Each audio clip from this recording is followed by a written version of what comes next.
నడిపించను ప్రకృతి జననానికి ప్రభువాక్యమే కారణం మనుషుల జననానికి ఆ దేవుడే కారణం.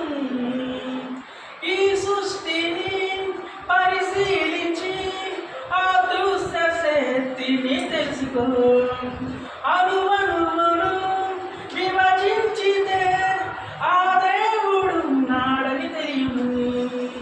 సృష్టిలోని అదృశ్య లక్షణము చూడు, నిన్ను తాకే వెళ్ళే ఆ గాలి లక్షణము చూడు. ఏ రూపము వైకున్నను నిన్ను తాకి వెళ్ళింది అదృశ్య రూపము ప్రకృతి జననానికి